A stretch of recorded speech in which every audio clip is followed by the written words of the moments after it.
হঠাৎ করে সেটি জুনের মধ্যে নিয়ে গিয়েছেন। আমরা মনে করছি নতুন যে রাজনৈতিক দল গঠিত হয়েছে সে রাজনৈতিক দলের নেতৃবৃন্দদের চাপে প্রধান উপদেষ্টা জুনের মধ্যে নির্বাচনের কথা বলেছেন। সুবর্ণচরে সবাইকে স্বাগতম। আমরা দেখেছেন যে যেটি প্রথমে বলছি সেটি হচ্ছে 2018 সালে দানের শীষে ভোট দেওয়ার কারণে আমাদের বোন ফারুল বেগমকে আওয়ামী লীগের সন্ত্রাসীরা গণধর্ষণ করেছে। এবং এটি শুধু 2018 সালের একটি চিত্র নয়, বরং 2014 সালের একটি বিনা ভোটের নির্বাচন, তার পূর্বে একটি গণতান্ত্রিক আন্দোলন করতে গিয়ে বাংলাদেশ জাতীয়তাবাদী ছাত্রদল সহ বাংলাদেশ জাতীয়তাবাদী দল বিএনপির অসংখ্য নেতাকর্মীকে গুম এবং খুনের শিকার হতে হয়েছে। এবং 2018 সালে একটি কীরকম দেখেছেন একটি নির্বাচন হয়েছে, সেই নির্বাচনকে একটি জনগণ প্রত্যাখ্যান করেছিল, কিন্তু তারপরও গণতান্ত্রিক আন্দোলন করতে গিয়ে আমরা সেই নির্বাচনে অংশগ্রহণ করেছিলাম। এবং 2024 সালে একটি আমি ডামি নির্বাচন হয়েছিল। প্রতিটি নির্বাচন বাংলাদেশের মানুষ প্রত্যাখ্যান করেছে। বাংলাদেশের মানুষের পক্ষে বাংলাদেশ জাতীয়তাবাদী দল বিএনপি সহ আমাদের অঙ্গ এবং সহযোগী সংগঠনের অসংখ্য নেতাকর্মী হতাহত হয়েছে, গুমের শিকার হতে হয়েছে। সুতরাং এই তিনটি জাতীয় নির্বাচনের যে প্রেক্ষাপট, সামগ্রিকভাবে জুলাই আগস্টের এই 5 আগস্ট গণ অভ্যুত্থান সফল হয়েছিল, যে এই গত 15.5 বছরের যে একটি প্রেক্ষাপট তৈরি হয়েছিল। সুতরাং গণ অভ্যুত্থান পরবর্তী সময়ে আপনারা দেখেছেন যে গণ অভ্যুত্থানের একক ইজারাদার হিসাবে যাদেরকে বলা হচ্ছে, তারা একক মালিকানা চিন্তাই করে যে রাজনৈতিক দল গঠন করেছে, সেই রাজনৈতিক দলের প্রতিটি নেতাকর্মী বিভ্রান্ত। একজন বক্তব্য দিচ্ছেন তো আরেকজন সামাজিক যোগাযোগ মাধ্যমে সে বক্তব্য প্রত্যাখ্যান করে তিনি নতুন বয়ান তৈরি করছেন। এবং বাংলাদেশের আমাদের যে গর্বের জায়গা বাংলাদেশ সেনাবাহিনীকে নিয়ে তারা বক্তব্য দিয়েছে, এটি জনমনে বিভ্রান্ত তৈরি হয়েছে, মানুষ সংক্ষুব্ধ হয়েছে সে বক্তব্য। সুতরাং যে নতুন রাজনৈতিক দল গঠিত হয়েছে সেই রাজনৈতিক দল ইতিমধ্যে বাংলাদেশের মানুষ প্রত্যাখ্যান করেছে, এই জন্যই যে তারা তাদের যে বক্তব্যগুলো সেগুলো তাদের যে সাংগঠনিক স্ট্রাকচার সেই স্ট্রাকচারে এটি বরখেলাপ হয়েছে। এবং তারা তাদের সাংগঠনিক স্ট্রাকচারে বাইরে গিয়ে তারা বক্তব্য দিচ্ছে এবং সেগুলোর নিয়ম নীতির তোয়াক্কা করছে না। এটি এক ধরনের হযবরল একটা দল হয়ে গিয়েছে।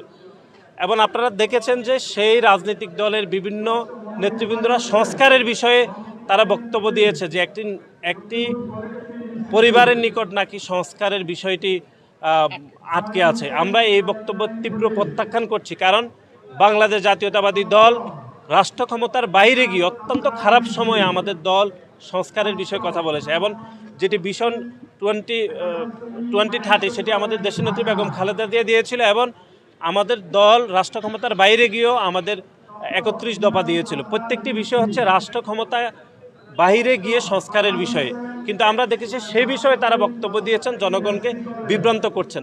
আমার তো মনে হচ্ছে যে কয়েকদিন পরে তারা নিজেদের সহকর্মীকে একজন আরেকজনকে বহিষ্কার করবেন এই সামাজিক যোগাযোগ মাধ্যমে পাল্টা বক্তব্যের কারণে। আমাদের দলের ভারপ্রাপ্ত চেয়ারম্যান জনাব তারেক রহমান গণ অভ্যুত্থান পরবর্তী সময়ে যতগুলো বক্তব্য দেখেছেন সর্বমহলে প্রশংসিত হয়েছে, তিনি ঐক্যের কথা বলেছেন। এবং গতকালও আমাদের দলের চেয়ারপারসন দেশনেত্রী বেগম খালেদা জিয়া ঐক্যের কথা বলেছেন, যে গণ অভ্যুত্থানে এত শহীদদের আত্মত্যাগের বিনিময়ে আমরা যে বাংলাদেশ পেয়েছি সেই বাংলাদেশ অবশ্যই ঐক্যবদ্ধ হতে হবে। কিন্তু আমরা দেখেছি সে ঐক্যবদ্ধের বিপরীতে তাদের বক্তব্যের কারণে বিভাজন তৈরি হয়েছে। এবং এই বিভাজনের তারা যে বক্তব্য দিচ্ছে এই বক্তব্যের পিছনে একটি রাজনৈতিক দল যারা গত 15.5 বছর ধরে সেরকম কোনো আন্দোলন সংগ্রাম করেনি, তারা তাদেরকে বিভিন্ন কুপরামর্শ দিয়ে বিভাজিত করার চেষ্টা করছে।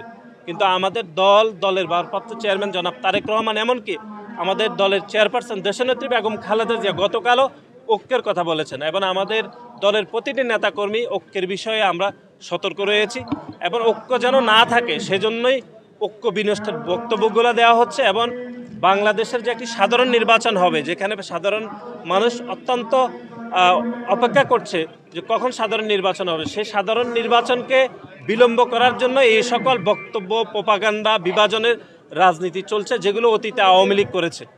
আমরা এরকম রাজনীতি চাই না। গণ অভ্যুত্থানের প্রেক্ষাপট তৈরি হয়েছিল যে মানুষ ভোট দিতে পারেনি। 2014, 2018, 2024 যদি মানুষ ভোট দিতে পারতো তাহলে 5 আগস্টের গণ অভ্যুত্থান ঘটতো না। সুতরাং গণ অভ্যুত্থান তৈরি হয়েছে 2014, 18, 24 মানুষ সংক্ষুব্ধ ছিল, তরুণরা তাদের জীবন দিয়ে তারা গণ অভ্যুত্থান সফল করেছে। সুতরাং গণ অভ্যুত্থানের প্রেক্ষাপটই হচ্ছে একটি জনগণের সরকার প্রতিষ্ঠা করতে হবে এবং সে জনগণের সরকার প্রতিষ্ঠার প্রাথমিক পদক্ষেপ হচ্ছে একটি জনগণ পরিচালিত একটি রাজনীতিক নির্বাচন হতে হবে, যে নির্বাচনে প্রতিটি দল অংশগ্রহণ করবে। কিন্তু আমরা দেখছি নির্বাচন বিষয়ে প্রধান উপদেষ্টাকে একটি নতুন যে রাজনৈতিক দল গঠিত হয়েছে তারা বিভ্রান্ত করছে, তাদের চাপে প্রধান উপদেষ্টা ডিসেম্বর থেকে নির্বাচন জুনে হবে এরকম একটি কথাবার্তা বলে জনগণকে বিভ্রান্ত করেছে। এই বিষয়ে আমাদের দল ইতিমধ্যে বক্তব্য দিয়েছে। সুতরাং আমরা মনে করছি আমাদের দলের ভারপ্রাপ্ত চেয়ারম্যান জনাব তারেক রহমান, আমাদের দলের চেয়ারপারসন দেশনেত্রী বেগম খালেদা জিয়া সবসময় ঐক্যের কথা বলেছেন এবং ঐক্যকে বিনষ্ট করার জন্য নতুন রাজনৈতিক দল এবং তাদের পিছনে আরেকটি রাজনৈতিক দল ইন্ধন যোগাচ্ছে বলে আমরা মনে করছি। হঠাৎ করে সেটি জুনের মধ্যে নিয়ে গিয়েছেন। আমরা মনে করছি নতুন যে রাজনৈতিক দল গঠিত হয়েছে সেই রাজনৈতিক দলের নেতৃবৃন্দদের চাপে প্রধান উপদেষ্টা জুনের মধ্যে নির্বাচনের কথা বলেছেন। কিন্তু জনগণ এবং এদেশের ছাত্র জনতা সবাই মুখিয়ে রয়েছে কত দ্রুত জাতীয় নির্বাচন হবে, একটি জনগণের সরকার প্রতিষ্ঠা হবে। সেটি গণ অভ্যুত্থানের স্পিড বলে আমরা মনে করছি।